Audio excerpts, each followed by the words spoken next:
Beleza. Então, na aula passada, a gente terminou de ver a parte de classificação. A gente viu vários conceitos, né, de questão de data augmentation, processamento na GPU, e viu que o treinamento do modelo, vou lembrar que demorou uns 30, 40 minutos para treinar o modelo do zero, uma ResNet 18 que a gente treinou. Mas, e aí a gente viu também que se pegar uma ResNet pré-treinada, que já foi treinada no ImageNet, que é aquele grande dataset de classificação, né, o modelo já rapidamente converge ali, porque as imagens são muito parecidas com as imagens que tem no ImageNet, então a convergência foi bem mais rápida. E é claro, a classificação tem várias outras questões, né, vários outros modelos, estratégias e tudo mais, mas eu diria que é uma tarefa que hoje em dia até que já é mais ou menos padronizada. Você tem os modelos bem usados de convolução e hoje em dia você tem muitos domains de transformers. Então é uma tarefa meio, tem muitos modelos pré-treinados. Se der tempo nessa aula ainda, eu vou mostrar uma biblioteca que é bem conhecida, ela tem mais de 1000 arquiteturas diferentes, 1000 modelos pré-treinados que a gente pode usar para classificação. E aí, nessa aula de hoje, a gente vai ver sobre segmentação de imagens, né? Que é você realmente definir para cada pixel da imagem a qual objeto ele pertence. E aí, essa é uma tarefa que já é menos padronizada na literatura.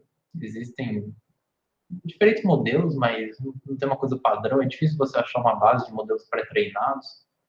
É uma tarefa já que ainda não está tão bem definida, né? Qual seria a forma ideal de fazer segmentação.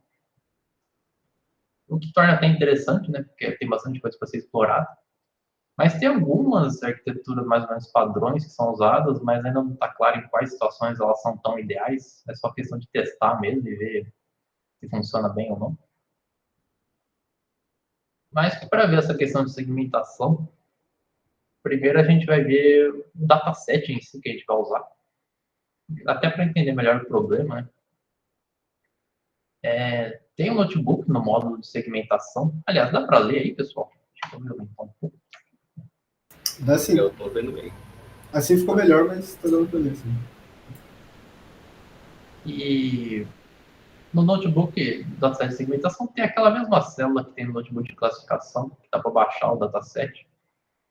E esse dataset de cachorro e gato, né, que em classificação eu mostrei algumas imagens a mais. Aqui, né, tem essas imagens.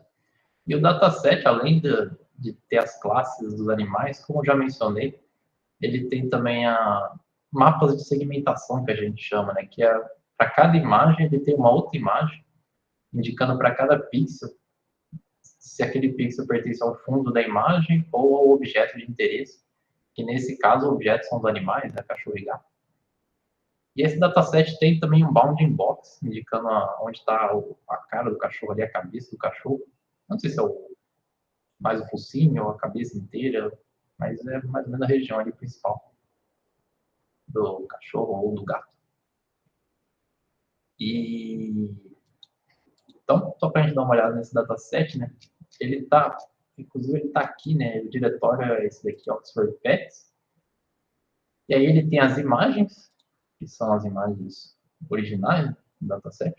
E tem uma pasta chamada images, com todas as imagens, e uma pasta chamada annotations, que tem as classes, que a gente já viu, e tem uma pasta que é chamada de tree maps. Tree maps, a ideia de um tree map é que não é uma imagem binária.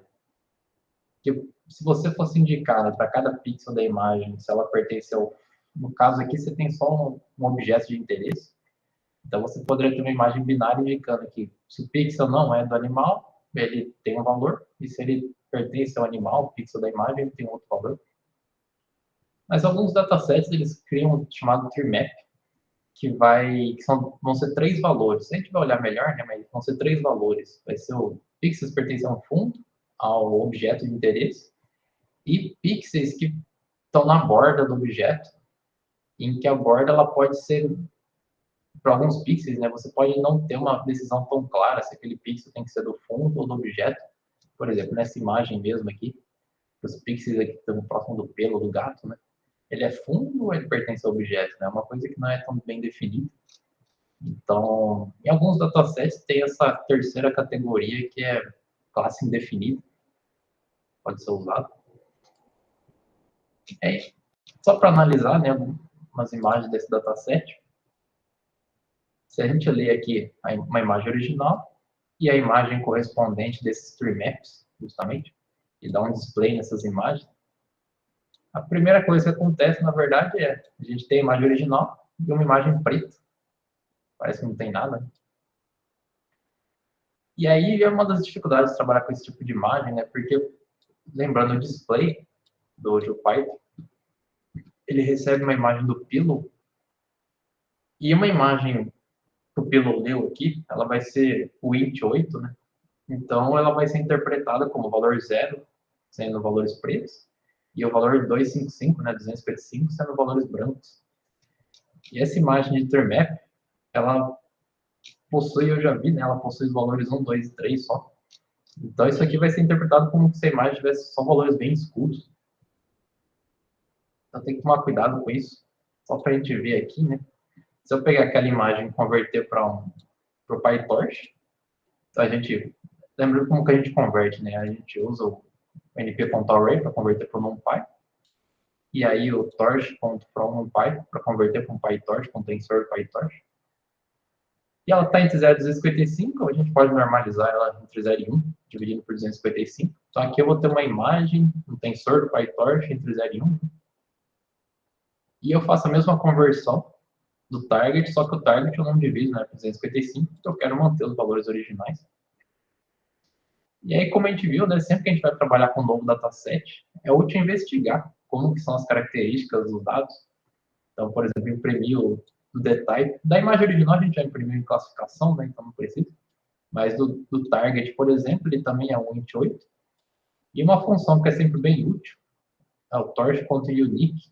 Ele vai retornar quais são os valores únicos desse tensor. E no caso, ele retorna que esse tensor tem só esses valores 1, 2 e 3. Então, essas são as categorias que estão indicadas na imagem. E se a gente der um IM-show do target, ou matplotlib, ele vai interpretar da forma que a gente quer os valores, né? Da forma que ajuda a visualizar.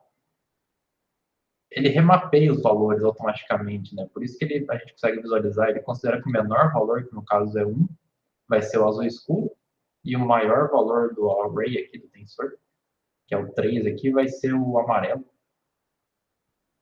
Então, na verdade, dá para ver que esse target, que é o que o dataset tem salvo ali, o valor 1 está associado com objetos de interesse.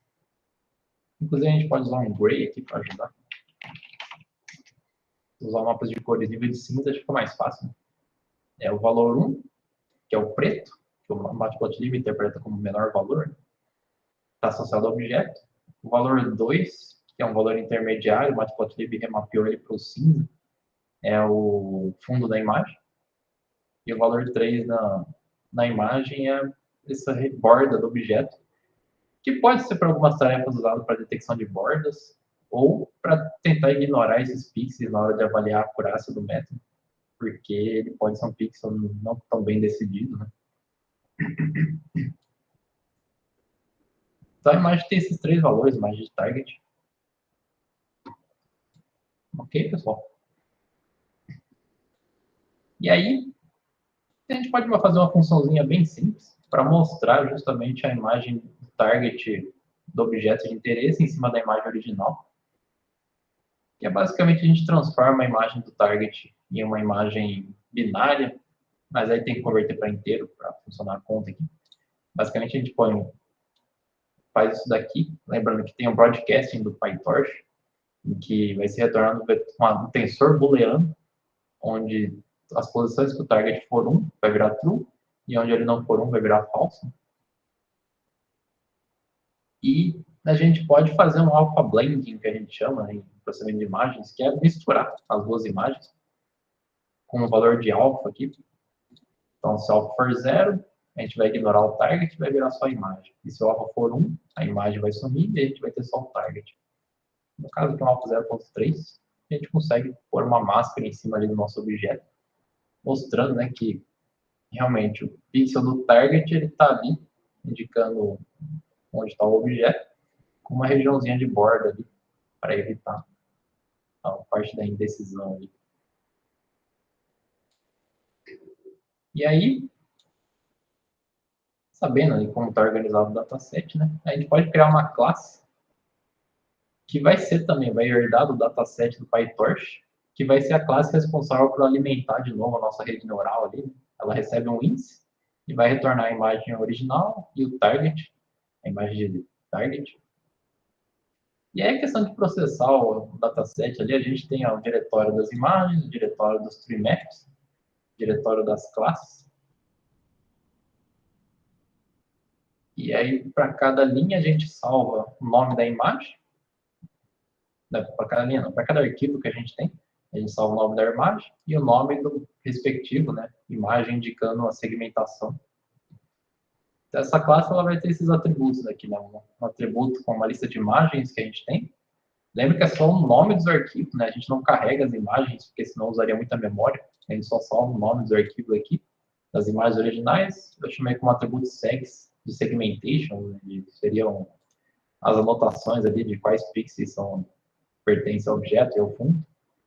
Possíveis transformações das imagens, que é recebido aqui no criador da classe.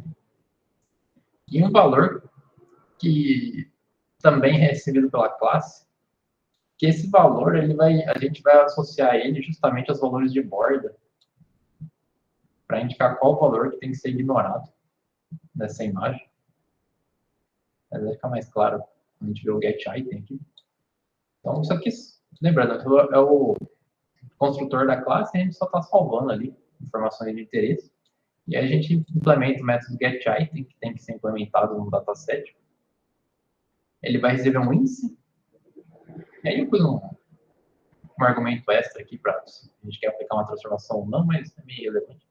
Ele recebe um índice. E aí, dado o índice, a gente lê uma imagem usando o pillow, né? Então, lembrando esse image aqui, foi importado do pillow. A gente lê a imagem original, convertendo ela para RGB, só para garantir que ela é colorida, porque o modelo vai esperar uma imagem de 3 canais. E a gente lê o target também, e o target a gente não converte, né? Porque não é para converter. Bom, e aí tem uma manipulação dos valores aqui. E como eu falei, o dataset, ele atribui o valor 1 para o objeto, 2 para o fundo e 3 para a borda. Mas é comum e é muito útil a gente usar como valor 0 para o fundo e 1 para o objeto e algum outro valor para a borda. Porque, primeiro, é útil começar de 0, porque em geral a gente usa o índice da classe como o índice do array. Por exemplo, uma função de perda para identificar a qual classe aquele pixel pertence. Então é muito comum usar a classe como índice no array. Então é melhor os valores começarem de 0. E é comum usar como 0 fundo, e aí os outros valores, se tiver mais de uma classe, a gente usa 1, 2, 3, 4 para cada classe. Então a gente só precisa converter esses valores, né? O valor que o dataset usa é 2 para o fundo, a gente quer transformar ele em 0. Do objeto já está certo, é 1. E a da borda, o dataset usa 3. A gente vai converter esse valor para esse valor ignore val, que é recebido pelo dataset, que aí a gente consegue carregar o dataset já indicando qual o valor que a gente quer pôr nas regiões que vão ser ignoradas. E essa questão de ignorar pixels vai ser bem relevante mais para frente, né? Tanto no dataset, nas transformações das imagens, quanto na função de entropia cruzada.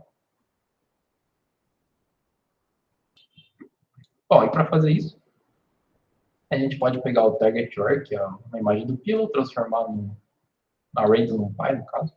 Poderia transformar num tensor também do PyTorch. Só que a transformação teria que ter é mais fácil transformar no array do NumPy. Aí a gente pode fazer isso para trocar todos os valores que são 2, que é o fundo, né, para 0. Então a gente pega todas as posições que o valor é 2, transforma ele em 0. E também trocar o valor a ser ignorado. O dataset usa por padrão o valor 3, mas a gente só vai por capricho aqui, por um outro valor deixar de forma genérica, né? Eu posso escolher o valor como argumento aqui do dataset. Qual o valor que eu quero que seja ignorado. Poderia usar o padrão do dataset que é 3, mas a gente põe um outro valor qualquer. Isso é um array do NumPy, mas a gente padronizou que o dataset sempre retorna uma imagem do pillow, né? Então a gente converte de volta do tensor do NumPy para converter um tensor do NumPy para uma imagem do pillow. O pillow mesmo tem essa função, né? Image.fromArray, converte de volta. E aí aqui tem uma coisa bem importante, né? Em classificação, quando a gente faz aumento de dados, a gente aplica o aumento de dados só na imagem de entrada, né? Porque o target é um rótulo, só uma classe daquela imagem, então não tem muito o que fazer de aumento de dados. No caso de segmentação, é uma coisa bem mais chatinha, bem mais complicada, porque a gente, dependendo do aumento de dados que a gente aplica na imagem original, a gente também tem que aplicar no target, na imagem de rótulos. Porque, por exemplo, se a gente redimensionar a imagem, ou se der um crop na imagem, ou se rotacionar ela, a gente tem que fazer a mesma transformação no target. Mas se a gente mudar, por exemplo, adicionar ruído ou mudar o brilho da imagem, a gente não quer mudar o target, né? Porque não tem sentido aumentar o brilho do target, por exemplo, porque a gente vai estar mudando as categorias dos pixels. Então é uma coisa bem chata, né? Aí também quando a gente, em geral, é comum em aumento de dados, usar parâmetros aleatórios para fazer o aumento de dados, né? Então eu dou um crop aleatório na minha imagem. Só que aí eu vou ter que usar o mesmo crop para cropar o meu target também, porque eles têm que estar alinhados na imagem do target. Então esse aqui vai ser meio chatinho, a gente vai ter que trabalhar um pouco nisso. Mas, esquecendo isso por enquanto, é uma implementação simples da classe, e aí a gente pode ir lá pegar uma das imagens da classe, dar um display, ela vai mostrar a imagem original e a imagem de rótulos, que, como é do pillow, ele mostra com tudo preto. Né? Mas, tá tudo aqui. E aí uma coisa, mesmo em classificação era útil de fazer, mas segmentação é até mais útil, é a gente verificar os tamanhos das imagens que a gente tem. Lá em classificação, a gente verificou só o tamanho mínimo e máximo que a gente tinha. Aqui eu fiz só umas estatísticas de, para cada imagem, ver qual que é o menor e o maior tamanho daquela imagem. E a gente bota como scatter plot. Então, por exemplo, essa imagem aqui, que é esse pontinho aqui, vou pegar uma outra, isso aqui, por exemplo. Esse pontinho aqui, um lado da imagem tem mais ou menos tamanho 1000, e o outro lado tem mais ou menos aqui tamanho 1600. Então, uma imagem de tamanho 1000 por 1600. Eu não sei se é a linha ou coluna, é o mínimo e o máximo ali. Então, esse tipo de scatterplot, o menor e maior tamanho da imagem, é útil para a gente verificar se a razão de aspecto das imagens é muito diferente. No caso desse dataset, é bem parecido. O número de linhas e colunas é bem similar entre as imagens, para cada imagem. Apesar do tamanho das imagens ser bem diferente, né? Então, a gente tem imagens de tamanho 200, 300, e imagens de tamanho 2000, quase 3000. No caso de segmentação, vai ser importante essa questão da razão de aspecto. Lembra, a razão de aspecto, né, a taxa de aspecto, é a divisão entre o número de linhas e o número de colunas da imagem, que é para ver o tamanho dela. Mas isso vai ficar mais claro por que isso é importante depois. Mas é sempre útil a gente ver, né? Então, no caso desse dataset, isso não é tão difícil. As imagens são aproximadamente quadradas, a maioria delas. E uma outra coisa que é útil é, de novo, verificar, como a gente fez em classificação, o desbalanço de classes. Certo? Porque, essencialmente, o que a gente tem aqui é um problema de duas classes.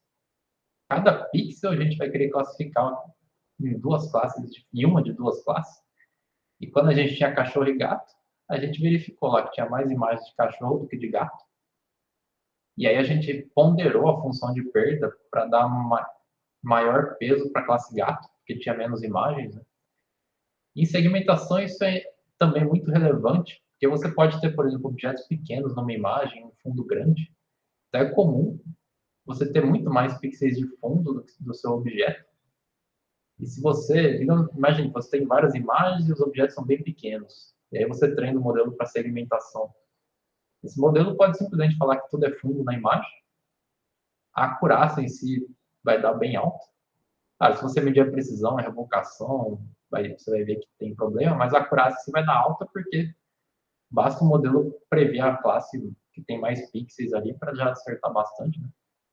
Então é útil também a gente reponderar. Se a gente vê que tem muito mais pixels de uma classe do que da outra, a gente dá menos peso para esses pixels para evitar, para rebalancear o problema. E aí, para fazer isso, dá para fazer de forma bem simples, né? Para cada imagem do nosso dataset, a gente transforma ele também para um tensor, e aí vai somando o número de pixels que são zero.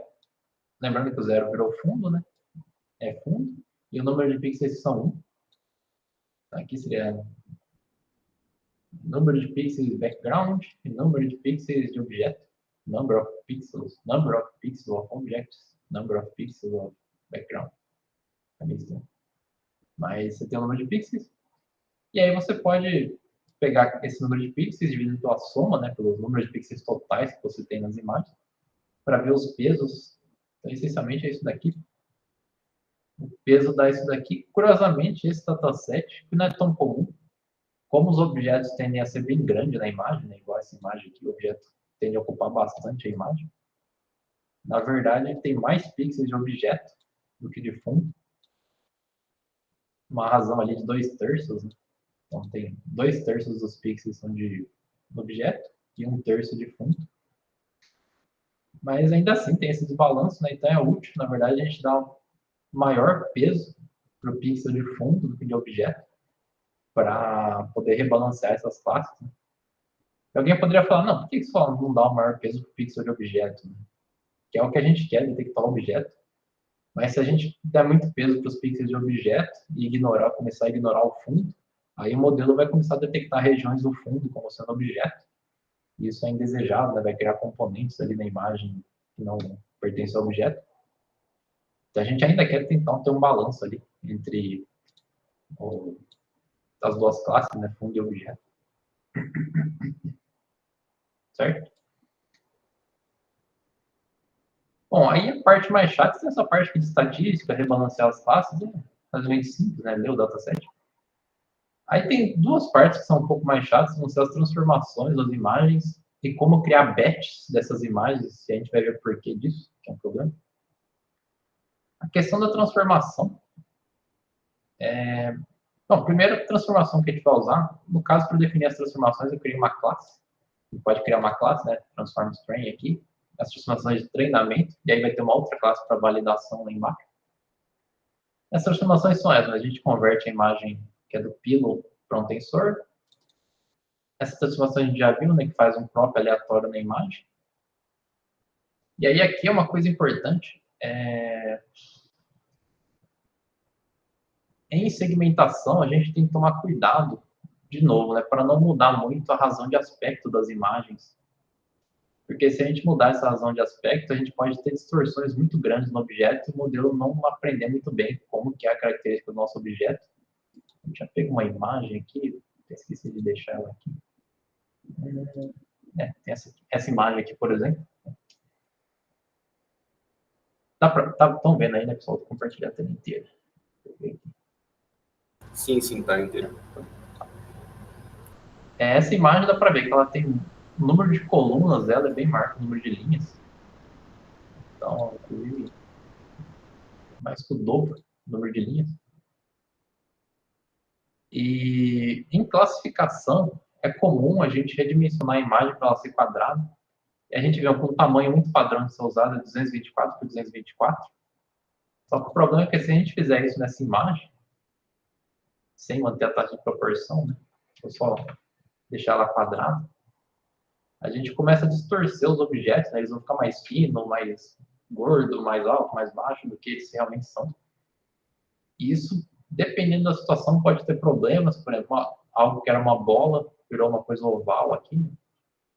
Então tem que tomar cuidado com essa razão de aspecto da imagem, que é a divisão entre o número de linhas e colunas, né? E nesse crop, lembrando, né, como que no PyTorch, como que esse random oversized crop funciona? A gente define uma escala aqui Então, dado uma imagem original, vai ser sorteado um crop aleatório nessa imagem a ser realizado. E essa escala, ela define a área do crop em relação à área da imagem. Então, vai ser sorteado um valor aleatório entre meio e 1.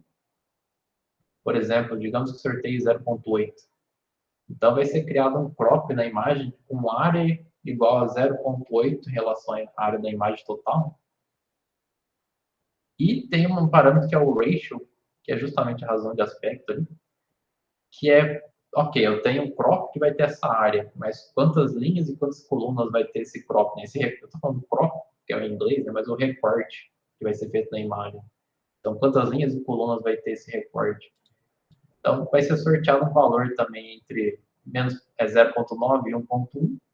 E aí, essa vai ser a razão entre o número de linhas e colunas da imagem. Se eu quiser sempre ter um crop exatamente quadrado, aí eu posso fazer isso daqui. Então, não vai ter um sorteio, né? A razão vai ser sempre 1. Então, eu vou ter um crop que vai sempre ter o mesmo número de linhas e colunas. No caso de classificação, a gente fez um ratio mais agressivo aqui, se eu não me engano, foi 0,7 e 1,3, alguma coisa assim. Em segmentação, eu pus aqui algo um pouquinho menos agressivo, né? Tipo 0,9, 1,1. Então, vai ter uma pequena distorção ali da imagem, mas não muita coisa. Lembrando, é feito esse crop, e aí esse recorte, né, é redimensionado para esse tamanho aqui, size. E em classificação, a gente usou o tamanho 224, porque a ideia em classificação era isso, né? A gente quer redimensionar a imagem, a gente quer o menor tamanho da imagem para economizar custo computacional, né? Menor imagem possível, mas essa imagem ainda tem que possuir detalhes necessários para classificar ela. Então, em classificação, tudo bem, se a gente diminui bastante a imagem, o objeto continua sendo visível na imagem, se ele não for muito pequeno. Em segmentação, o que a gente quer é segmentar cada pixel da imagem, então a gente tem que tomar bastante cuidado, não pode redimensionar demais e perder partes importantes do objeto. Por exemplo, um objeto muito fino, que tem uma região muito fina, se a gente for muito agressivo aqui na redução, a gente vai simplesmente perder ali a resolução dessa parte fina e não vai conseguir detectar muito bem. E aí depende do dataset, depende muito da situação, né? Mas nesse dataset, os objetos são grandes, o oversize aqui de 384 é algo razoável, poderia até ser menor, os objetos são bem grandes mesmo na imagem, mas não usei esse 384. Então é isso, né? Vai converter do piloto para o tensor, fazer um recorte na imagem, e o tamanho final desse recorte vai ser 384. Na imagem, a gente vai adicionar pequenas mudanças de brilho. Pode falar. Por causa do ratio do size de crop, dá para dizer que ele faz um pouco de cisalhamento também? Ou seria outra coisa? Bom, o cisalhamento seria mais, pelo que eu entendo, tipo, uma parte da imagem para o lado e outra parte para o outro. É isso que você quer dizer? É porque pensando também em cisalhamento para segmentação, teria que adicionar também ou ele já poderia fazer isso também? Porque ele já está alterando a proporção original da imagem, já está tendo essa aumentação de proporção. Não sei se deu para entender. Mas assim, o que você quer dizer por cisalhamento?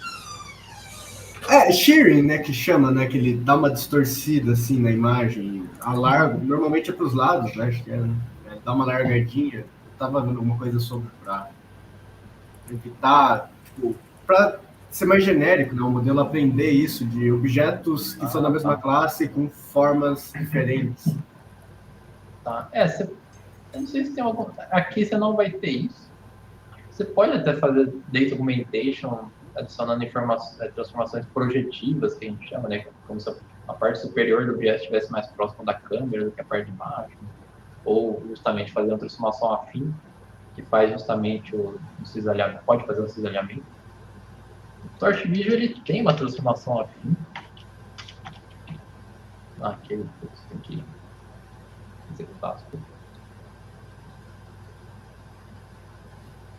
Ele tem uma transformação afim, mas aqui não tem essa transformação, mas pode ser útil adicionar.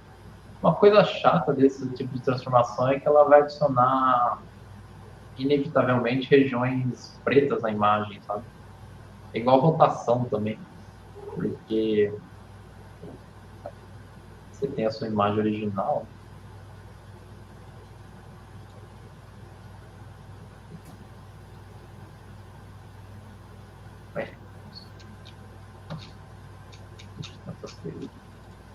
Você tem a sua imagem original. E justamente, tipo, esse alinhamento que você está falando seria, por exemplo, deixar uma região da imagem maior que a outra, ou uma coisa mais assim, né? Se torcer para cá. Né? É isso, né? Isso. E aí a mudança ali no aspect ratio, a depender do intervalo, ele pode ter esse tipo de efeito ou não? Não. Assim, só para completar, um problema desse tipo de transformação é que aí a sua imagem ela vai ter regiões pretas, e a imagem ela tem que continuar sendo um retângulo. Então, o objeto ele vai ser transformado, só que você vai ter regiões pretas, que podem ser meio chatinhas. Mas aquela transformação, não, o que ela faz é isso daqui, né? Dada a imagem original,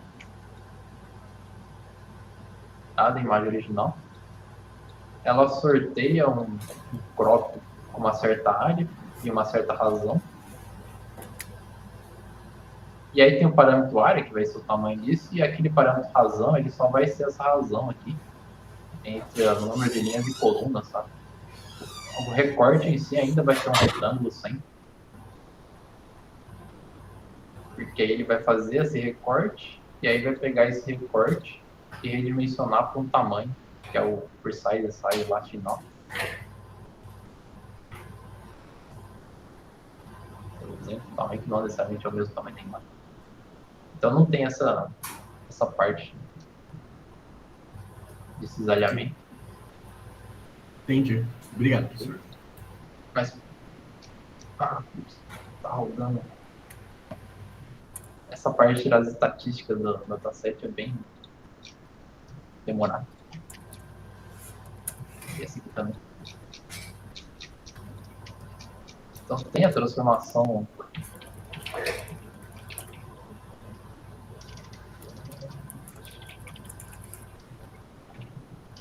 que é o random offline. Não está completo também. Mas o Torch Vision tem uma transformação random affine, alguma coisa assim, que faz essa. Pode ser usado para fazer esse tipo de coisa. Ok? Só lembra de montar aí que tá dando um chadinho. Perdão, não vi que o meu estava ligado. Aí tem o crop, aí tem a mudança de intensidade, né, de brilho, contraste, saturação. Tem um flip horizontal. De novo, aqui não é bom dar um flip vertical, porque a imagem vai ficar de ponta cabeça. E aqui já tem uma coisa que tem que tomar cuidado, né? O Torch Vision, a gente vai ver por padrão, ele vai entender da forma que a gente usar essa estimação que esse crop ele vai ter que fazer na imagem original, ou melhor, o crop e a transformação do tensor, ele vai ter que fazer na imagem original e também na imagem de target. Esse color jitter, que vai mudar um pouco as intensidades, ele tem que fazer só na imagem, né? E o flip ele tem que fazer também em ambas as imagens, a imagem original e a máscara. E quando a gente quer converter para um tipo, bom, eu vou explicar isso aqui depois.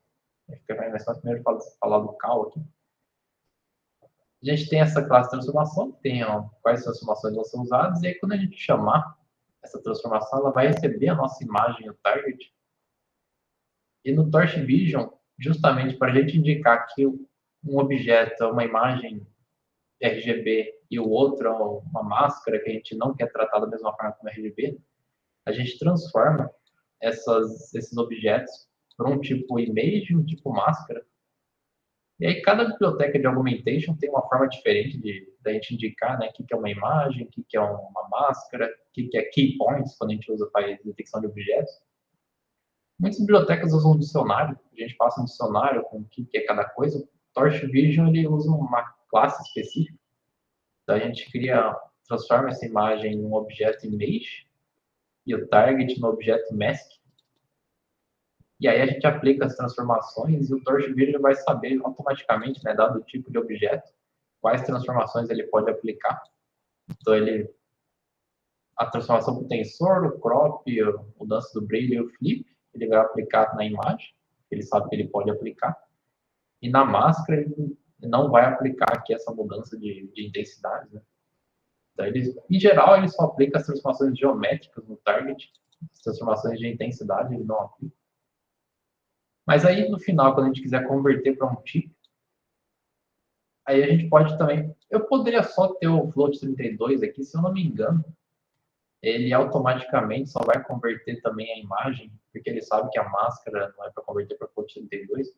Mas, para ser mais explícito e garantir, né, a gente pode passar aqui na transformação no dicionário, indicando que o tipo imagem a gente quer converter para float 32 e o tipo máscara a gente quer converter para int64, que é o formato padrão que a função loss do PyTorch vai aceitar lá. Ela aceita o target, tem que ser em 64, tanto para classificação quanto para segmentação.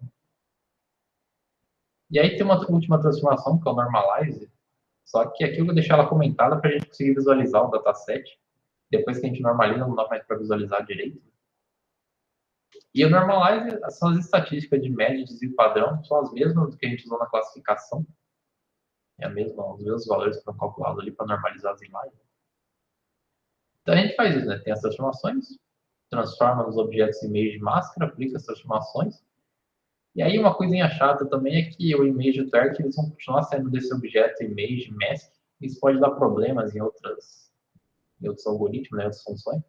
Então a gente pode recuperar de volta o tensor original. E esse tensor desse objeto image ele tem esse atributo data, que vai retornar o tensor original. Então a gente recupera aí. Então vai ser um tensor normal que foi transformado de acordo com as transformações que a gente definiu. E o target, como ele foi lido ali com a imagem do pillow, ele vai ter um canal. Ele vai ter 3 dimensões, né? A altura, a largura e o número de canais. Vai ter só um único canal. Mas as funções de perda ali do PyTorch, ela espera que a imagem não tenha esse canal. Então a gente aplica as funções squeeze. A função squeeze ela vai eliminar dimensões de tamanho 1 do tensor, que são irrelevantes em geral. Então a gente dá um squeeze no tensor e retorna a imagem target. Ok? E aí, a gente pode estar tendo essas transformações, a gente pode aplicar essas transformações num dado elemento do dataset, e a gente vai ter a nossa imagem. Se eu executar isso aqui várias vezes, né, a gente vê que a imagem, cada hora, ela é um pouquinho diferente. Às vezes dá um flip, às vezes é um pouquinho maior, um pouquinho menor o objeto na imagem, né, ele está sempre mudando um pouquinho. Que é como eu falei na aula passada, né, é ruim a gente ter sempre exatamente a mesma imagem o modelo sendo aplicado na mesma imagem. É bom pelo menos variar um pouco. Então o brilho está variando um pouco também, né, o contraste, colorização da imagem, o view. E é importante que a máscara esteja sendo transformada da mesma maneira, né? Então dá para ver que está realmente sincronizado as coisas. É sempre importante, depois que a gente faz as nossas transformações, plotar as coisas e até verificar se o target... Um problema muito comum é o target acabar não tendo mais valores inteiros, começar a aparecer valores extras. Por exemplo, quando a gente redimensiona o target, se não tomar cuidado, a gente usar redimensionar, por exemplo, aumentar a imagem usando interpolação linear, vão aparecer valores ali de ponto flutuante no target, então tem que tomar bastante cuidado, sempre olhar bem quais são os valores. Ok, pessoal? Beleza. E aí, aqui são as transformações de treinamento. A gente faz esses recortes na imagem. As transformações de validação, a gente tem que tomar um certo cuidado. Porque na validação, ou quando a gente for usar o modelo realmente no mundo real, a gente não quer dar um crop na imagem, certo? Porque a gente, para classificação, não tem problema. A não ser que o crop elimine objetos de interesse da imagem, né? Mas em classificação, desde que o crop tenha objetos de interesse ali para a gente classificar a imagem, não tem problema dar um crop na imagem. Mas para segmentação, quando a gente for usar de fato o modelo, a gente não pode dar um crop, porque a gente não vai estar segmentando a imagem inteira e vai estar cortando partes do objeto. Então, na validação, a gente não tem um crop. Então, as transformações que eu pus aqui foi só transformado pelo pro tensor e um resize na imagem. Só que também tem que tomar cuidado, né? A gente não pode transformar de novo, mudar a razão de aspecto da imagem e transformar ela num quadrado. Tanto que, por padrão, a função resize aqui do Torch Vision, se a gente passar só um parâmetro para ela, ela vai sempre manter a razão de aspecto da imagem. Então, ela vai redimensionar o menor tamanho para esse tamanho aqui, e o maior tamanho vai acompanhar a redimensão. Então, até pus um exemplo aqui, se a gente tem uma imagem de tamanho H por W, H linhas, W coluna, supondo que o W é o menor tamanho, quando a gente der esse parâmetro resize, o menor tamanho, que é o W, vai ser dimensionado para resize size, aqui, que é o valor, e o maior tamanho, ele vai ser dimensionado para isso daqui, que é a razão, né, de aspecto, vezes o resize size. Então, a razão da imagem ela é mantida. Isso quer dizer que um lado vai ter o tamanho que a gente quer, mas o outro lado pode ser maior do que aquele. Então, a imagem ela não é quadrada para a gente não distorcer a imagem. E também, quando a gente for usar o modelo no mundo real, a gente não quer distorcer a imagem. E aí tem a normalização e transformação do tipo aqui. Ok, pessoal? E aí a gente tem a imagem. Não tem mais augmentation, né? Só a imagem redimensionada para o menor tamanho, no caso nessa imagem que é o número de colunas, ter 384 colunas. Tá. Só que aí isso cria um grande problema, pelo menos para o treinamento e validação do modelo. Se a gente não tem imagens quadradas, né? E se a gente usa essa estratégia de só o menor tamanho redimensionar para um tamanho fixo e o outro poder ser um valor maior, as imagens, como elas têm razão de aspecto diferentes, a gente precisa, quando for validar um modelo e aplicar essas transformações, a gente tem que criar um batch de imagens, questão de eficiência, né? A gente cria um batch de imagens para aplicar o modelo nesse batch. Então, a gente precisa criar um tensor com várias imagens, só que como elas têm tamanhos diferentes, como que você faz isso? Né? Então, sei lá, você tem uma imagem, todas vão ter o mesmo número de... Um dos lados vão ser igual, mas, por exemplo, posso ter uma lista de imagens, tamanho, número de linhas de 1 é 384, de colunas de 500. Aí da outra imagem, ela também tem 384 linhas, mais 650 colunas. Ou uma outra imagem que tem 700 linhas e 384 colunas. A gente vai ter essa situação, em que as imagens estão sendo redimensionadas para esse... Um dos tamanhos vai ser 384, mas o outro vai ser diferente. E a gente precisa criar um batch com todas essas imagens para poder aplicar o modelo. Se a gente quiser tentar não ter esse problema, pode validar o modelo em uma imagem por vez, né, aplicando um modelo em uma imagem por vez, só que em geral isso vai ser bem menos eficiente na validação. Então, a gente quer de alguma forma construir um batch de imagens. Tá claro o problema, pessoal? Por que que um lado é sempre 384, né, por causa dessa redimensão aqui. Por padrão, ele só redimensiona o menor tamanho. E a gente tem imagens ainda de tamanhos diferentes. Sim, sim, tá. E aí, isso é uma questão meio chatinha, mas uma forma de resolver isso é a gente criar esse batch com essas várias imagens e preencher, fazer um padding, né? Preencher com zeros. Ou melhor, criar um batch em que o tamanho, o número de linhas e colunas desse batch vai ser o maior número de linhas e colunas entre todas as imagens do batch. E aí preencher com zeros as imagens que são menores. Então, tem todo um procedimento que a gente tem que fazer aqui só para mostrar o resultado final, qual que vai ser. Por exemplo, se a gente tem esse batch de 4 imagens aqui, esse batch a gente vai ter a imagem com o maior número de linhas, essa primeira aqui. Então, o que a gente faz é transformar todas as outras imagens para ter o mesmo número de linhas que essa imagem, preenchendo com zeros na imagem original. E na máscara, a gente preenche com aquele valor que a gente está usando para ignorar aqueles pixels. No caso, ele estava sendo usado para a borda do objeto, mas a gente pode usar também nesse preenchimento, que é o valor que a gente quer ignorar. Quando for calcular a função de perda, ou for calcular a acurácia, né, a gente vai ignorar essa região. Então, número de linhas e número de colunas, né? A imagem que tem o maior número de colunas, acho que é essa. Essa aqui acho que é um pouquinho menor. Acho que essa aqui é que tem o maior número de colunas, então também todas as imagens a gente põe para ter aquele número de colunas. Então é isso, né? Dado um batch, a gente encontra o maior número de linhas e colunas que a gente tem nas imagens daquele batch, e aí preenche com zeros todas as imagens. E é claro que tem que tomar cuidado com isso, porque se uma imagem tiver uma razão de aspecto muito diferente, a gente vai acabar preenchendo um monte de zeros em várias imagens, isso vai aumentar bastante o custo de memória. No caso desse dataset, como a razão de aspecto da maioria das imagens, deixa eu apagar aqui, como a razão de aspecto é muito parecida, não vai ser tanto problema isso, mas tem que tomar cuidado para não começar a criar batches muito grandes, porque uma das imagens, imagina, você tem um batch, por exemplo, de repente você criou um batch, tudo bem, uma imagem 384 por 400, a outra é 384 por 420,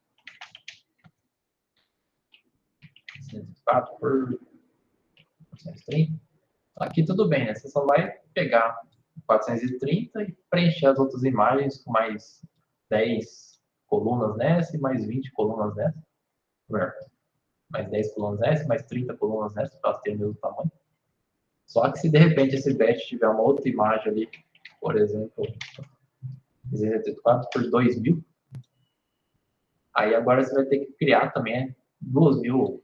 Essas três imagens vão ter que ter 2000 colunas. Então você vai ter um monte de zeros ali que vai ser inútil no processamento das imagens. Então, enfim, não tem um cenário perfeito, né? Tem essas questões, tem que tomar cuidado. Por isso que às vezes até é útil distorcer um pouco as imagens mesmo, para evitar que tenha que preencher com muitos zeros, aí depende muito da situação. Mas a ideia é essa, no final você ter todas as imagens do batch com o mesmo tamanho, a imagem original preenchida com zeros e os targets preenchidos com valor ali, que vai ser ignorado. Ok? E aí o procedimento é meio chatinho, eu não vou dar muitos detalhes aqui, mas basicamente a gente chegou a ver,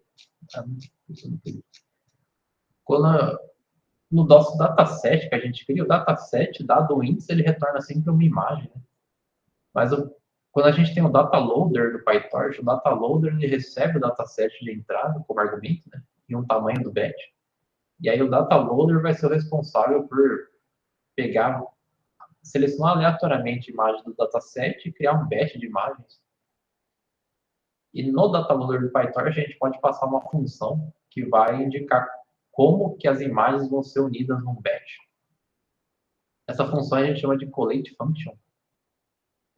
Então, ela recebe um batch de imagens e esse batch é uma lista. Ele vai ser uma coisa assim, né? Uma lista de tuplas que vai ter a imagem 1, target 1, a imagem 2, target 2 e assim por diante.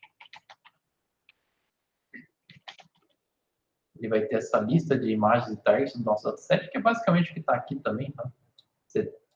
Para diferentes índices, você pega o elemento do seu dataset, cria uma lista, ele vai ter essa lista. E aqui essa função tem que retornar é um tensor com todas essas imagens e um outro tensor com todos esses targets. E esse tensor tem que ter um tamanho fixo ali, né? Número de linhas, colunas. Então é isso que essa função está fazendo. Ela está primeiro usando o zip aqui só para separar uma lista de imagens e uma lista de targets. E aí ela faz a concatenação dessas imagens para criar um tensor com todas elas. E justamente o fill value para as imagens vai ser 0. E o fill value para o target aqui está com o padrão 2, que é o que a gente está usando para ignorar. Então, quem é responsável por essa função que o data loader do PyTorch vai receber, né, para juntar as imagens. E quem é responsável por unir as imagens é essa função catlist, que concatena a lista. E aqui tem uma lógica que é meio chatinha, né, mas tem uma lógica aqui para ver se a imagem de target ou não, porque a imagem de target ela possui uma dimensão a menos. A imagem original tem 3 canais, e o target a gente viu ali que a gente eliminou a dimensão de canal. E aí, enfim, a ideia geral aqui é pegar o número de linhas e colunas das imagens, o maior número de linhas e colunas entre todas as imagens. E aí a gente cria o tamanho do batch, que vai ser lá o número de imagens, se for um target, número de imagens, o maior número de linhas e colunas encontrado no batch. Se for uma imagem, o tamanho do batch vai ser o número de imagens, 3 canais, e o maior número de linhas e colunas também que tem no batch. E aí a gente cria um tensor com aquele tamanho. E aí, para cada imagem, insere a imagem ali no canto esquerdo superior do batch. Ou seja, a gente vai adicionar zeros na parte direita e embaixo da imagem. É bem padrão. Poderia ser a imagem no centro aqui também, né? E fazer um padding em torno da imagem. Mas é bem comum fazer um padding na direita e embaixo. E, bom, isso vai criar um tensor com aquele tamanho. E isso é o que vai unir esses tensores. Ok? Então, para segmentação é sempre mais chatinho essa questão das transformações, de como unir as imagens num batch.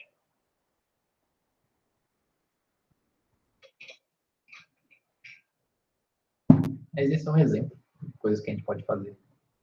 César, esse label desse gato aí em cima, o label dele, da direita, é por causa da marca d'água? Eu acho que é. Tem uma marca d'água aqui. Parece que ele tá de tapa-olho. Você vê que fica meio... Tipo, eles tiveram que decidir, né? Isso aqui vai ser objeto ou não? Eu acho que poderia ser um objeto isso aqui, né? Mas eles puseram aqui para ser ignorado. Ah, sim. Entendi. Acho que tem até uma outra imagem que o gato tinha um colar. E aí no colar do gato eles puseram também para ser ignorado. Então, sei lá. Acho que eles quiseram garantir que quando o pixel de objeto é realmente sempre do animal mesmo. Não tem nenhuma outra influência ali. A escolha que eles fizeram. Até quando tem o bigode do gato aqui também, eles puseram toda uma região de ignorar aqui. Aí é como foi escolhido ali. Entendeu? Nesse caso do colar aí, se fosse segmentar, ia segmentar com a cabeça cortada do corpo? Ou seja, se o modelo segmentar a cabeça cortada, vai ser considerado correto. Né? Então é meio complicado isso mesmo. Porque acho que o que eles escolheram é questão de textura, né? Porque um colar vai ter uma textura diferente do que é de um animal ou do gato, cachorro. Né? Enquanto que o colar pode ter uma textura que é parecida com o objeto do fundo da imagem ali. Né? Então, se a gente está falando, pode confundir o modelo realmente. Né? A gente está falando que um colar tem que ser segmentado como gato, por exemplo. Mas aí se tem um colar na cena do lado de um gato, aquilo ali vai ser um gato, então é sempre um problema mesmo complicado. No caso, eles marcaram. Senhor, Uma pergunta. em classificação, se a gente fosse desenvolver um modelo em casa aqui, se vê o gato, você marca lá 0, cachorro, quer dizer, 1, eu acho, né? Cachorro é 0, enfim. Aí, como que eu consigo criar essa imagem 0, 1, 2, 3 na mão, assim? Como que eles fizeram? Na mão. Você pega realmente, por exemplo, um Paint. No caso, não usa um Paint, né? Usa algum programa que facilita um pouco mais, mas, por exemplo, você pode ir num Paint lá, num GIMP de edição de imagem. Você põe a sua imagem original, cria uma nova camada ali para desenhar em cima da imagem, né? Sem alterar a imagem original, e vai marcando na mão ali, a borda do objeto, por exemplo. Você marca na mão ali e depois pinta o interior. Então, segmentação é extremamente custoso, criar anotações realmente é bem trabalhoso, sabe? Porque classificação você consegue lá para cada imagem, tipo, cada meio segundo você vai lá e dá uma classe para aquela imagem. Mas segmentação para cada imagem você tem que ir lá e marcar os pixels do objeto. Aí, dependendo do dataset, hoje em dia você tem alguns métodos semi-automáticos, né, que às vezes já tem um modelo pré-treinado, que conforme você vai marcando a imagem, ele já tenta mais ou menos completar o objeto, só que aí ele erra um pouco, aí você tem que corrigir o que o modelo marcou, então tem situações aí, mas é bem custoso mesmo. Tanto que por isso que datasets de segmentação, eles em geral não são muito grandes. Acho que um dos maiores que tem, que é o Coco, da Microsoft, tem, se eu não me engano, umas 300 mil imagens, se eu não me engano. Enquanto que o ImageNet tem lá 14 milhões, né? Que é bem mais custoso criar esse dataset. Certo? Bom, aí o dataset é esse. E é isso que a gente vai apresentar para o nosso modelo, né? O modelo vai ter como entrada essas imagens. E a saída do modelo vai ter que ser uma imagem também. Enquanto que na classificação a saída era só um rótulo ali, né? Um valor. Na segmentação a saída tem que ser uma imagem. E essa imagem de saída do modelo a gente vai comparar com essa imagem aqui, né? Para ver se está igual ou não. E se não estiver igual, a gente otimiza o modelo também para melhorar essa imagem. E, assim, pode parecer que não, mas é exatamente o mesmo problema que a gente tem de, no caso, classificar cada pixel. Então, a gente continua usando a função de entropia cruzada, só que ao invés de ser lá a entropia cruzada entre a saída da rede, que é um valor, e o target ali, que é uma classe, vai ser a saída da rede para cada pixel, e a gente tira uma média para a imagem inteira, nem para o bet inteiro. Então, a gente vai usar ainda a entropia cruzada. E a parte mais desafiadora mesmo é como fazer com que a saída do modelo seja uma imagem e não um único valor. Certo? E aí, um modelo mais simples que a gente pode pensar, que é chamado de... Bom, em alguns casos a gente fala de Fully Convolutional Network, mas na verdade qualquer modelo de segmentação é totalmente convolucional. Mas o modelo mais simples que a gente pode ter é simplesmente a gente não ter aquela parte de pooling que a gente tinha na classificação, né? A gente só criar... Bom, aqui nesse notebook, só para explicar, é o segundo notebook aqui do módulo, eu estou lendo o dataset e criando um modelo de segmentação. E aí, lembrando, o modelo ele tem que herdar lá do nn.módulo. E a gente só cria ali uma camada de convolução com 3 canais de entrada, que é a imagem original, 64 de saída, kernel ali também 3, com bet norm relu, aí uma outra camada de convolução, bet norm relu, convolução, bet norm relu. E aí a última camada, ela vai receber os 64 canais da camada anterior e gerar uma imagem de 2 canais. E a ideia é essa, né? Esses 2 canais, eles vão representar, né, para cada pixel o score ali associado àquele pixel para ser da classe fundo ou da classe objeto. E eu acho que eu cheguei a mencionar, né? A gente pode pôr todas essas camadas dentro dessa classe sequential do PyTorch. De novo, né? Se a gente só tivesse isso daqui, a gente só teria ali uma lista de camadas. Isso aqui não seria reconhecido pelo PyTorch. Então a gente pode criar ou um nn.modulelist, que a gente usou já alguma vez, nn.modulelist. Bom, ele não está completando. Mas a gente pode fazer isso, só que isso aqui vai ser uma lista de módulos, e aí no forward do modelo a gente vai ter que iterar sobre esses módulos e aplicar eles. Então o PyTorch ele tem esse módulo sequential, que quando a gente aplicar esse módulo, ele automaticamente ele sabe que ele tem que aplicar essas camadas em sequência. Então fica mais fácil de fazer o forward aqui do modelo. E aí, se a gente executar isso, né? Justamente, né? Aqui eu pego uma imagem de treinamento, adiciono o canal, adiciono a dimensão de batch, aliás. O unsqueeze é aquilo, né? Ele adiciona uma dimensão, a gente cria o nosso modelo, e aí aplica o modelo na imagem e remove de novo a dimensão do batch. Então a saída do modelo vai ser isso, né? É uma imagem de mesmo tamanho que a imagem original. Por causa do padding aqui, a gente evitou de perder o tamanho da imagem. Esse é o mesmo tamanho que a imagem original. E 2 canais. Tá claro isso, pessoal? Sim, professor. Sim. E aí essa imagem, né? A gente pode, por exemplo, um dado pixel dessa imagem, pixel na linha 10, coluna 84, ele vai ser 2 valores ali, que a gente pode interpretar de novo como scores, que é o comprovar. Esse modelo não está treinado, né? Então não tem muito significado isso, mas vai ser essa ideia de comprovável é que aquele pixel seja do fundo comprovar. De novo, essa é a importância de a gente ter a classe 0 e 1. Então, a gente sabe que o 0 aqui é o primeiro elemento do array, que é o fundo, e aqui seria o score associado à classe objeto. E se a gente passar uma função softmax nessa saída do modelo, aí a gente pode interpretar isso como probabilidade mesmo. Então, lembrando que é um tensor de 3 dimensões, a gente aplica a função softmax ao longo da dimensão 0, que é a dimensão das duas classes ali. Então, ele vai normalizar esses valores. E a saída é um negócio disso daqui. Lembrando, o modelo, de novo, não foi treinado, então isso aqui é um negócio meio aleatório. Mas a gente tem. Isso é o que o modelo está dando como saída para a gente. No caso, é o canal 0 ali, né? É o que o modelo está... A probabilidade de cada pixel ser da classe fundo. É isso daqui. Bom, aí seria a questão de treinar esse modelo, né, para ele melhorar esse resultado. Só que esse modelo vai ter um problema bem grande.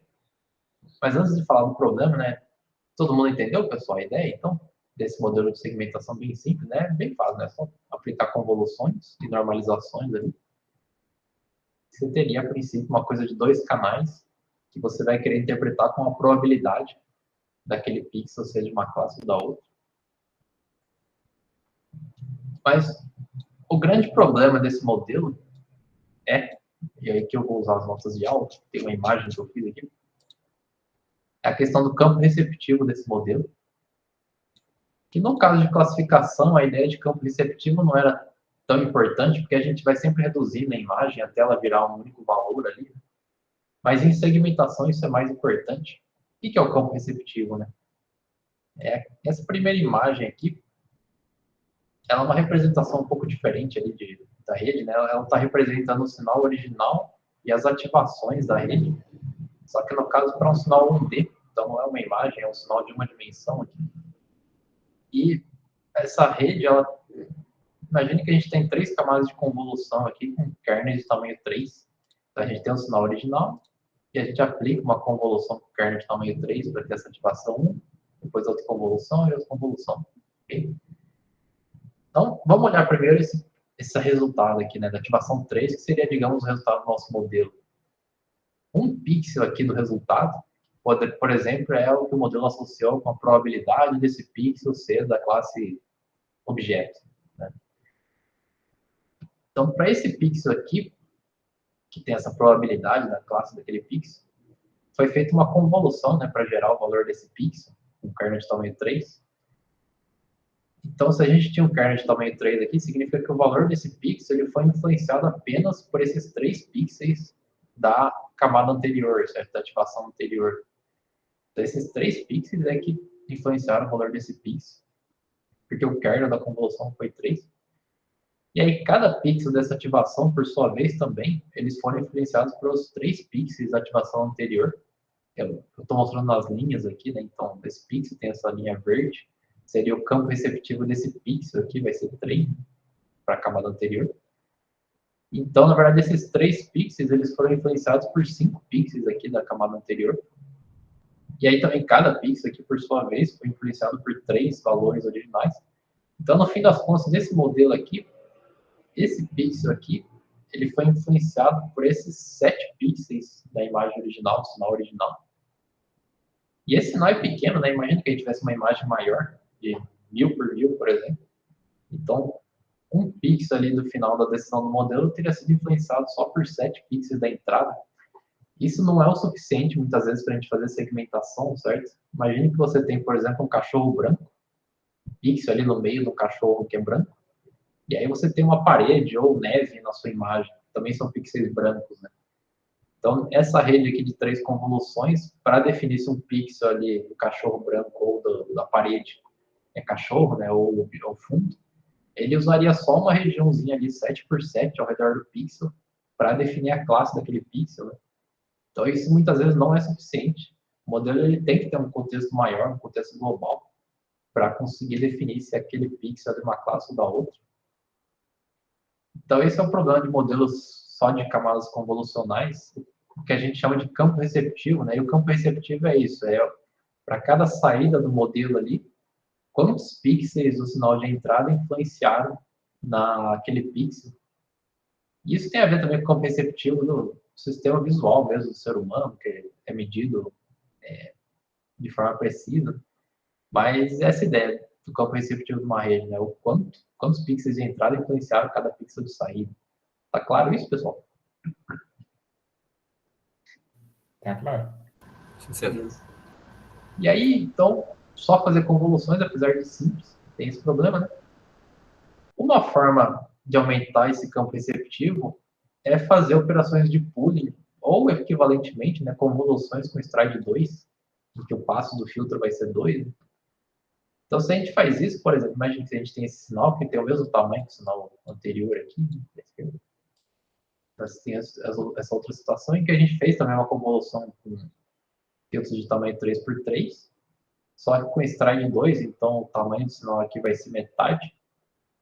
E tem um tracejado aqui para indicar que a gente fez um padding de zeros nesse sinal. Então, a gente fez uma combo com stride 2, depois outra combo com stride 2 e uma terceira combo com stride 1 mesmo. Então, aqui de novo, um pixel vai ser influenciado por 3 pixels. E a gente vai ver, né, que por causa do stride ou do pooling, um pixel aqui vai ser equivalente a 2 pixels da entrada aqui. E cada pooling que a gente faz, isso passa a ser verdade para todas as outras camadas, certo? Se a gente reduz o tamanho do sinal pela metade, todas as operações que a gente fizer depois com esse valor, com esse tensor, cada pixel vai estar valendo por 2, de certa forma. Né? Ou melhor, na verdade, 2 não. Isso é o sinal 1D, né? No caso de uma imagem, depois de um pooling 2x2, cada pixel vai estar valendo por uma região 2x2 da imagem, né? Por 4 pixels, porque a gente fez o pooling. Então, isso efetivamente aumenta o campo receptivo, né? Então, agora, esse pixel é influenciado aqui por 1, 2, 3, 4, 5, 6, 7, 8, 9, 10, 11, 12 pixels de entrada. Então, são duas formas de aumentar o campo receptivo, né? Quanto mais camadas você tem na sua rede, maior vai ser o campo receptivo. Só que esse é um jeito bem inadequado. Se o objetivo é só aumentar o campo receptivo, aumentar o número de camadas, você vai estar aumentando bastante o custo computacional. Mas conforme você aumenta a camada, você aumenta também o campo receptivo. Mas o pooling é, em geral, uma técnica mais efetiva para aumentar esse campo receptivo. Que é a ideia de você analisar a imagem em várias escalas mesmo, né? Você aumenta o campo receptivo. E é o que é usado como classificação naturalmente, você está sempre fazendo pooling das imagens para transformar num único valor. Só que aí, fazer um pooling tem um problema, né? Tudo bem, a gente fez o pooling, reduziu o tamanho do nosso sinal, só que a gente quer que o resultado do modelo tenha o mesmo tamanho do sinal original. Então, agora a gente precisa, de alguma forma, pegar esse sinal e aumentar de novo o tamanho dele, para que ele tenha o mesmo tamanho que o sinal original. Certo? E aí a gente pode fazer isso no modelo, uma arquitetura que a gente chama de codificador e decodificador. A ideia é, a gente faz os poolings ou convoluções com stride 2 para reduzir o tamanho do nosso sinal, e depois a gente começa a aumentar novamente o tamanho das ativações. Então, essa parte esquerda seria o nosso codificador, com a ideia que ele vai codificar um sinal original em vários atributos. E aí a gente tem o decodificador, que vai pegar esses valores que foram codificados e decodificar eles para gerar a nossa saída que a gente quer. E esse aumento do sinal a gente pode fazer de duas formas principais. Aqui eu estou mostrando com interpolação, mas a gente vai ver, tem também a chamada convolução transposta, que a gente vai dar uma olhada. São duas formas que a gente consegue, em geral, dobrar o tamanho do sinal, mas poderia triplicar ou quadruplicar, mas o mais comum é dobrar o tamanho do sinal. E se a gente faz isso, né, por exemplo, agora na minha saída do modelo aqui, que tem o mesmo tamanho que o meu sinal original, um pixel, no caso aqui, eu não escrevi aqui, né, mas bom, tá no caption aqui da figura, eu estou imaginando que está sendo usada uma interpolação linear. Na interpolação linear, aí pessoal, quem não sabe sobre interpolação, eu pus ali no repositório da disciplina, eu já avisei, né, tem uns vídeos e o material de PDI, que tem lá até a implementação de interpolação de vizinho mais próximo, linear, cúbica. Então, quem não tiver muito a par aí do que é interpolação, dá uma olhada lá. Mas, essencialmente, essa ideia de aumentar a resolução de uma imagem. E na interpolação linear, cada pixel aqui da imagem que foi aumentado, ele vai ser influenciado por, se for um sinal 1D, né, igual aqui, vai ser influenciado por 2 pixels do sinal menor, porque a gente interpola, né, a gente usa os dois valores para encontrar o valor intermediário aqui. Então é como se esse pixel tivesse um campo receptivo ali em relação à ativação anterior de 2, né? E aí, por sua vez, cada pixel aqui também vai ter um campo receptivo de tamanho 2, no caso desses 2 pixels aqui. E cada pixel aqui também vai ter o campo receptivo de 3, porque são convoluções e assim por diante. Então, efetivamente, se a gente faz essa ideia de codificar e decodificar, o único pixel aqui, ele vai ser influenciado por todos os pixels do sinal de entrada. Então, agora, se a gente permite, né, se a gente tiver um pixel ali no meio de um cachorro branco, e aí tem uma parede também na nossa imagem, a princípio é possível o modelo conseguir usar essa informação, né? Ele vai saber que isso aqui tudo bem, eu tenho um pixel branco aqui e outro pixel branco ali. Mas esse pixel branco, perto dele tem um focinho, tem uma pata, tem uma cauda, e assim por diante, né? Um rabo. Então aqui, esse pixel tem que ser do cachorro, e no outro caso uma parede, e é tudo branco em volta dele, sei lá. Então ali é uma parede mesmo. Então a gente adiciona contexto para a segmentação dos nossos pixels. Tá claro, pessoal? Sim, sim. Bom, aí, então, a questão é que numa arquitetura desse tipo, codificador e decodificador, em geral, o codificador é algum modelo já conhecido de classificação, porque não muda nada, né? A gente tem lá uma arquitetura de classificação, por exemplo, a ResNet, e o que a gente tem que, na verdade, criar é o decodificador, para decodificar esses atributos, né?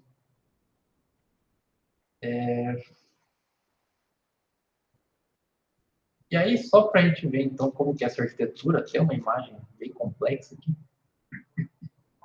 uma arquitetura decodificador e decodificador, que é essencialmente isso daqui, só que de forma mais precisa, sabe? É a mesma arquitetura. O que a gente tem aqui? E esse é um modelo bem complexo, e a gente vai implementar ele. A ideia é que aqui em cima a gente tem um codificador, que é um modelo de classificação de imagens, por exemplo, uma ResNet. E esse codificador, né, vai receber uma imagem, fazer convoluções, poolings, o que seja ali. E esse codificador, em geral, ele vai ter uma camada ali de global pooling e uma camada de classificação, para classificar as imagens. Só que a gente não vai usar ela, né, porque a gente não quer classificar as imagens. O que a gente vai pegar nesse codificador, que é um modelo muitas vezes já foi pré-treinado para classificar a imagem, a gente vai extrair ativações intermediárias desse modelo. A gente vai usar essas ativações. E dessas ativações, lembra, a ideia é que essas ativações elas estão caracterizando a nossa imagem em múltiplas escalas. Em geral, as ativações mais para o começo do modelo vão estar associadas à presença de bordas, contrastes entre cores e coisas do tipo. E as ativações mais profundas aqui vão estar associadas com a presença de, por exemplo, rosto, cachorro na imagem, coisas do tipo, né? Então, são atributos em múltiplas escalas que foram extraídos ali da imagem. E a gente vai usar esses atributos, misturar eles para gerar uma saída aqui do nosso modelo. O problema desses caras é que eles têm números de canais diferentes, né, e resoluções diferentes também. E a gente precisa de alguma forma combinar todas essas ativações. E a gente faz isso através do decodificador. E aí, por enquanto, eu não vou explicar o decodificador ainda, pessoal, só para a gente dar uma olhada, então, como que a gente, antes de ver o decodificador, né, como que a gente extrai ativações de um codificador e como que a gente aumenta de novo a resolução de imagens, como que a gente faz a interpolação de imagens. Então, a gente só vai dar vai ver essas coisas antes de ver o decodificador, porque o decodificador é meio chatinho de implementar, tem alguns detalhes. Mas a ideia está clara, né? A gente vai precisar de alguma forma extrair atributos de um codificador e pegar esses atributos para gerar uma imagem de segmentação.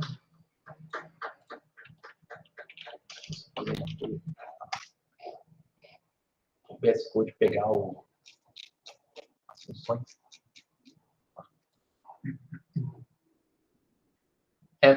Uma forma de extrair as ativações intermediárias do codificador. A forma mais geral que a gente tem e é mais comum de ser usado é usando hooks, que a gente chama, né, de um modelo, que a gente pode extrair a ativação de qualquer camada intermediária do modelo. Mas a gente vai ver uma forma um pouco mais básica, para não ter que ficar vendo muito da biblioteca do PyTorch, né? Digamos que a gente tem um modelo pré-treinado aqui, por exemplo, uma ResNet 18. A gente viu numa aula que a gente implementou a ResNet 18, né, o forward dela é basicamente isso daqui. Inclusive, se a gente for no modelo do PyTorch aqui, né, se eu vir na ResNet 18, tem que dar uns cliques aqui. A ResNet dele que está implementada ali, o forward dela é exatamente isso. Então, ele aplica convolução, batch-arm, relu, maxpool, e os diferentes estágios, os 4 estágios da ResNet, que o PyTorch chama de Layer 1, Layer 2, 3 e 4. Mas esses são aqueles estágios que vão reduzir a resolução da imagem. E aí tem o Average Pooling, que é um pooling global, e a camada totalmente conectada. Esse é o forward. Mas a gente consegue, como a gente sabe como que é o forward desse modelo, a gente consegue, de certa forma, capturar as ativações intermediárias desse forward. Eu posso fazer uma função desse tipo aqui, getFeatures, que vai receber o modelo ResNet e a entrada. E o que a gente faz é, ao invés de fazer o que a gente faria normalmente, né, que é só aplicar um modelo aqui na nossa entrada, a gente aplica camada por camada o nosso modelo, esses valores, que vai ser a mesma operação do que se a gente aplicasse o modelo inteiro, né? Então, eu aplico a primeira camada do modelo, aplico o batch-norm, relu, aplico o maxpool, os 4 estágios. E aí, fazendo isso, né, eu posso criar uma lista de features aqui e adicionando essas features que eu estou extraindo em cada ponto do meu modelo nessa lista. Okay?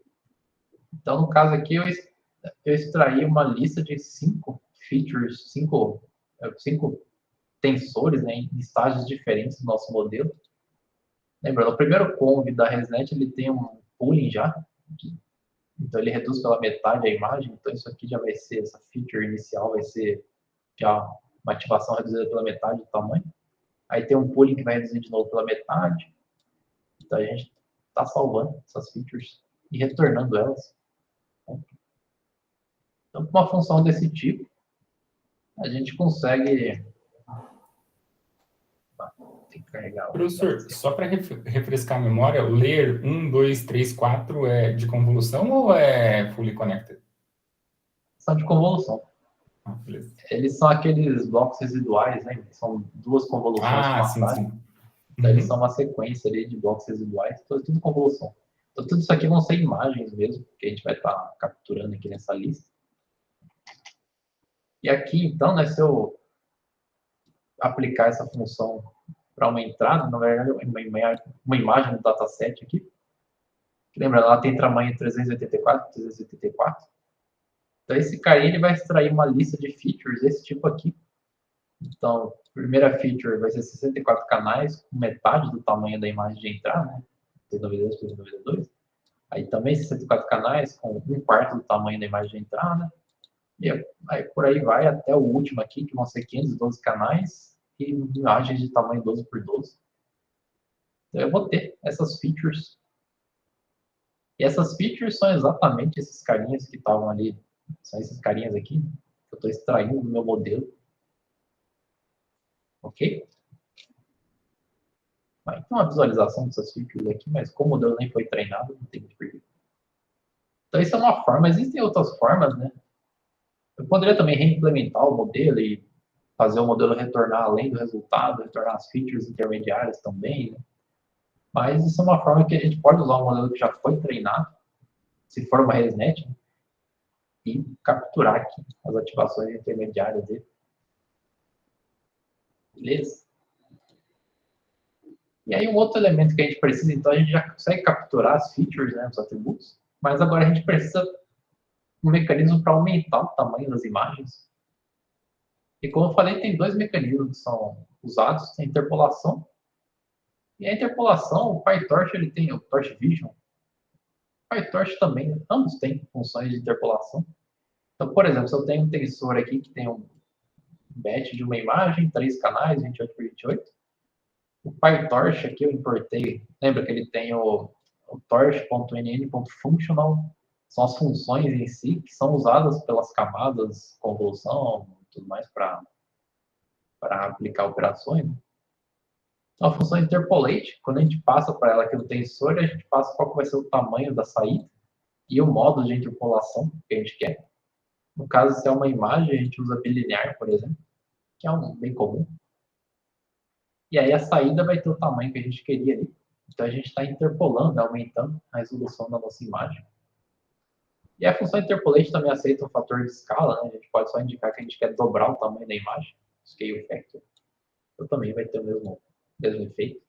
Então, a gente pode definir o tamanho de saída ou o fator de escala.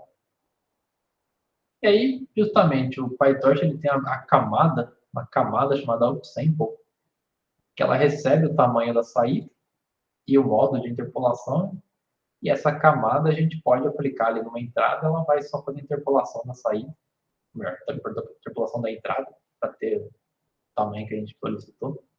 Então, isso é uma camada do PyTorch que a gente pode atribuir a um modelo e usar essa camada.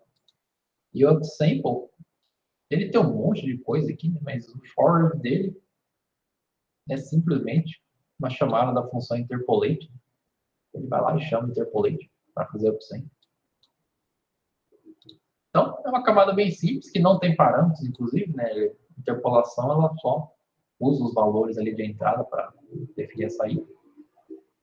E uma outra forma de aumentar a resolução de imagens, que também é bem popular, é a chamada convolução transposta. Então, só para a gente ver um exemplo aqui, eu criei um sinal de entrada aqui, de 7 elementos, um sinal 1D. E aí eu tenho que dar um reshape, porque lembra que as funções do PyTorch, elas têm que ter uma dimensão de batch, de canais.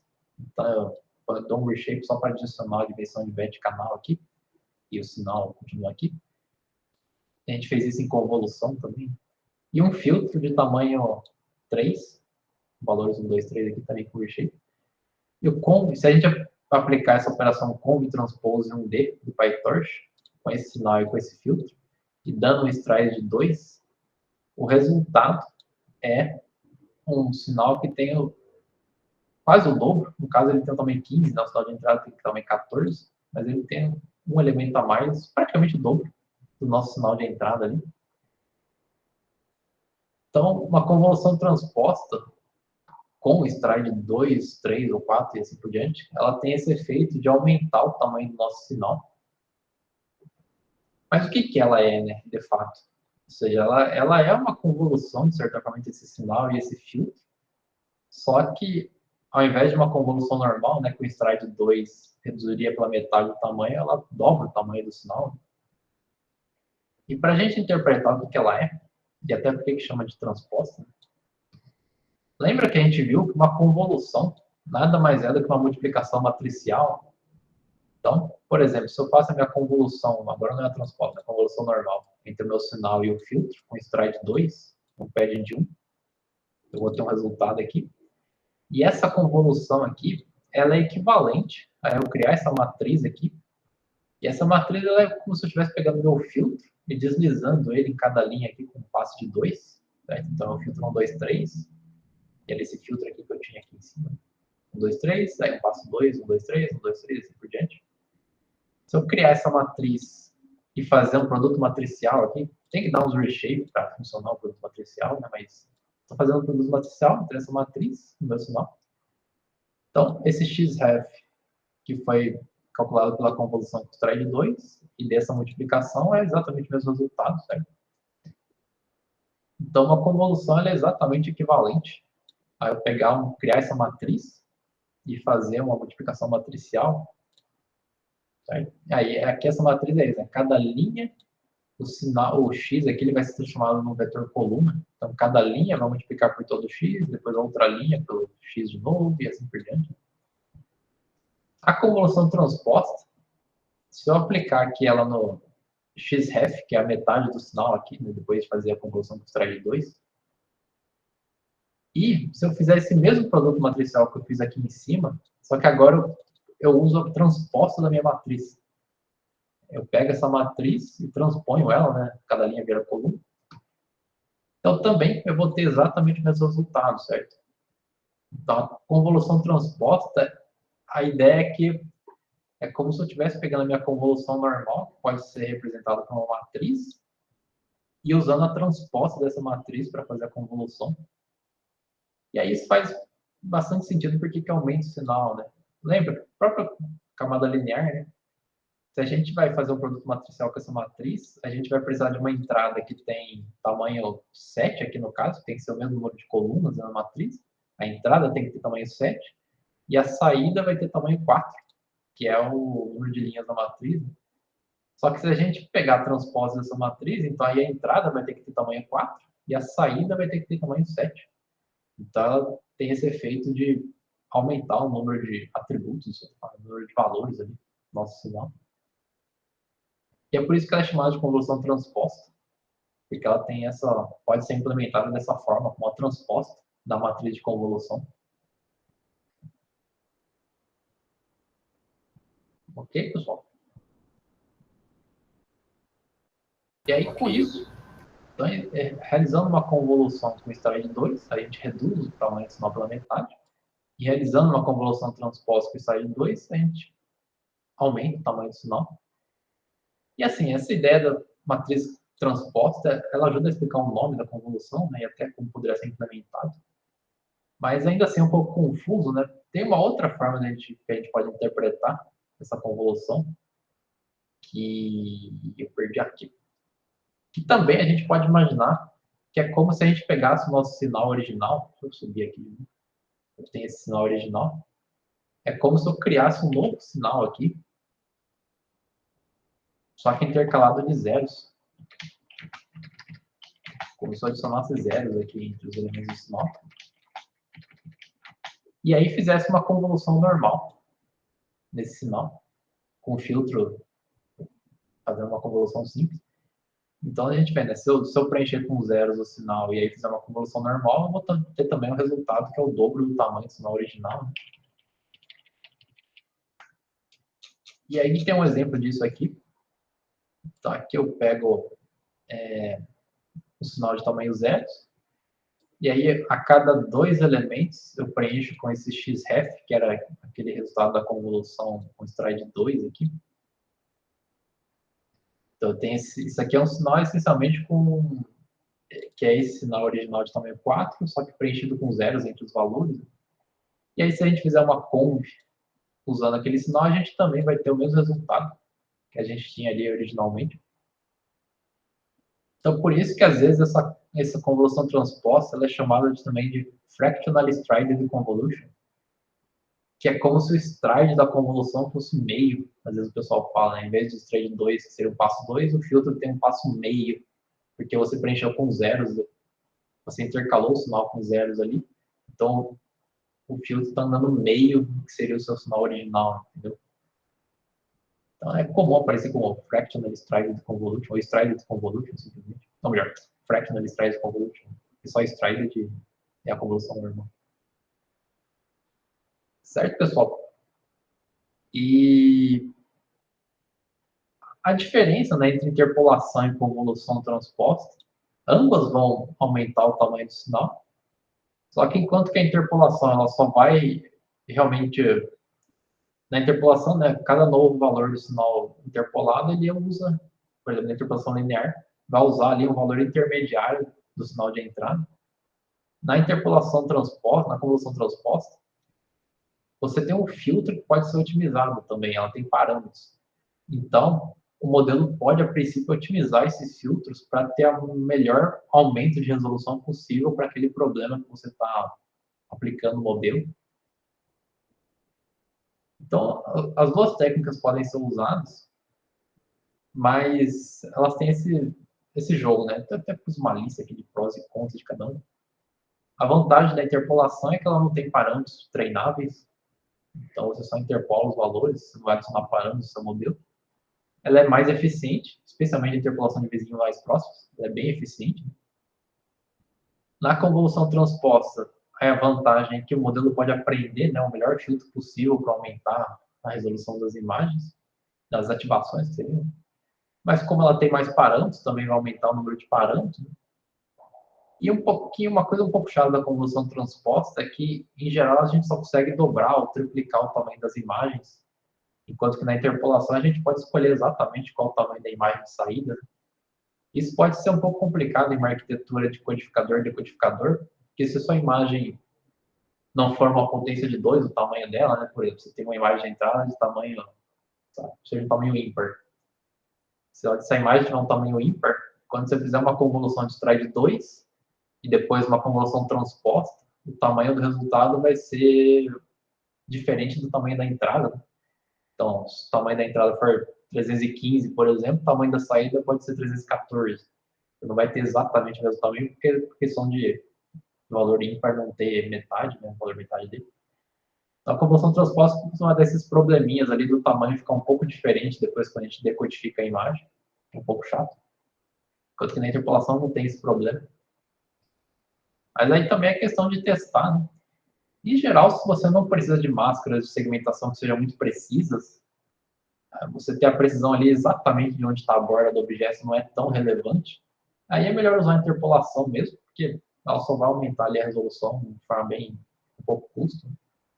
Já se você precisa de uma precisão maior nas suas máscaras, em geral, provavelmente é melhor usar a convolução transposta, porque aí você vai ter realmente uma qualidade melhor, apesar de ter mais parâmetros. Mas também outra coisa que é questão de testar mesmo, para ver o que funciona melhor. Certo, pessoal? Certinho, César.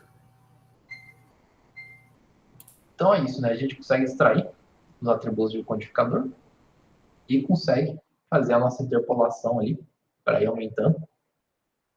E aí o que a gente precisa ver agora então é como realmente fazer, implementar uma arquitetura de codificador e decodificador. Mas acho que eu vou fazer um intervalo. Hoje vai ser mais cedo o intervalo. Porque a gente vai ter que ver a arquitetura aqui. Ela não é tão complicada, mas tem bastantes elementos que a gente vai ter que ver. Então, Professor, vou falar. é comum misturar as duas técnicas? Vou fazer uma convolução transposta e uma interpolação, ou quando você determina que vai usar uma, você não usa a outra? Não é comum misturar, não. Viu? O que pode acontecer de misturar é que você usar a convolução transposta nas camadas intermediárias e só no final ali você interpolar para garantir que o resultado vai ter o mesmo tamanho que a imagem de entrada, sabe?